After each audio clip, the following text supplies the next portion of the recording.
down the road last weekend for Katie Taylor and Chantel Cameron. Obviously, a few days have settled now. How do you reflect on that night and that fight?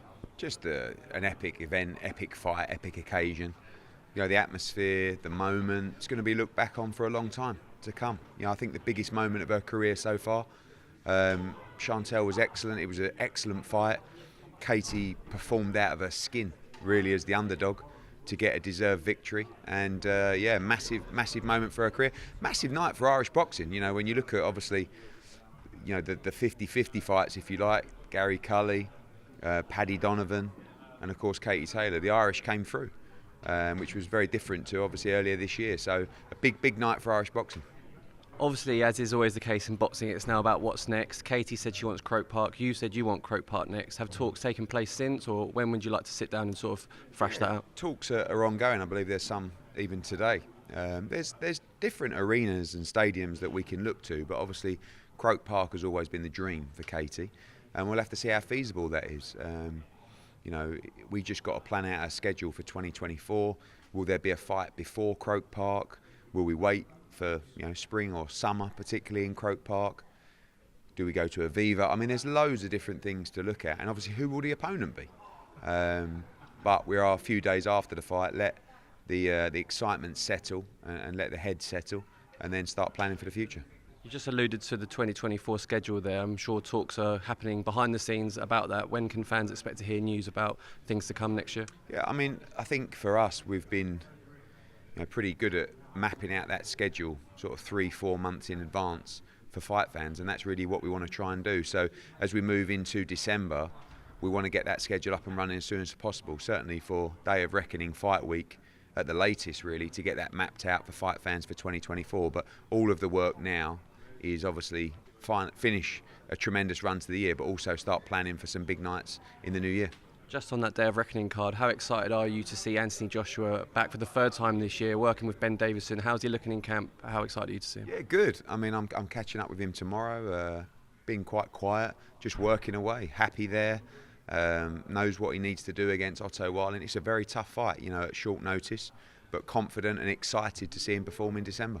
We saw what Otto Warling did against Tyson Fury, a really tough matchup. Some people probably overlooking how tough it actually is for Anthony Joshua. What was the thinking behind the choice of opponent for that night? It was the fight that was offered to us from His Excellency in Saudi Arabia, and you know, Anthony's never been someone to turn down fights and opportunities if it's the right one. Like I said, 6 weeks out, you know, tricky southpaw, never ideal, but he's been on a list of fighters, Otto Warling, probably for the last 2 fights. So it's not someone that we've sort of, you know, shied away for. It's someone that we've actually considered fighting before. AJ knows him. They've boxed as amateurs. They've shared rounds together sparring. But he's a guy who's going to come in there with confidence after the Gassiev win in Russia. So AJ's got to be switched on. Obviously, Deontay Wilder's also on the card. Is it as simple as both of those win and then you look to make that fight next? Is that what the plan would be? It's never done till it's signed, but everybody, you know, the whole sort of thought process behind putting them on the same card is that they meet following that night. So we continue talks with His Excellency in Saudi Arabia. Everybody knows what everybody wants to do, and I'm sure we'll get there, but all irrelevant, barring 2 victories on December 23rd. Just on this show now, Mick Conlan still has aspirations to go and challenge again for a world title. How important is this fight for him in terms of his career? He simply, I guess, has to beat Jordan Bill on Saturday night. Yeah, I think they both have to win, to be honest with you. I mean, you know, they've both had great careers. Obviously, Jordan Gill, you know, coming up short, particularly in the Kiko Martinez fight, but you saw what Kiko went on and done against Kid Galahad, etc., and you know, in a great fight with Josh Warrington. But for Mick Conlan, you know, coming off the KO defeat for the world title, if he loses on Saturday night, his career's over, I think. Jordan Gill can have a massive win that will put him in line for Joe Caldina, you know, or Josh Warrington himself up at super featherweight. You know, there's massive fights out there for him. So there's a lot of pressure on that fight, and I think both guys put everything into camp to make sure that their career doesn't end on Saturday night. I think it's a tremendous fight card. I mean, you know, Tyrone McKenna against Crocker, you know, it's just heating up nicely. The Battle of Belfast, the atmosphere is going to be incredible. And Kevin Ajarko against Troy Williamson, wonderful fight at 154 pounds. Going to show us exactly where Kevin is. You know, and beneath that, some great fights on the card as well. Just looking forward to a great night. Macomb against Maxwell, Cameron Vong on the card as well, Laley Buttigieg as well, making his professional debut, and much more. really good night of boxing following, obviously, just down the road in Dublin. Just 2 huge weeks for Irish boxing.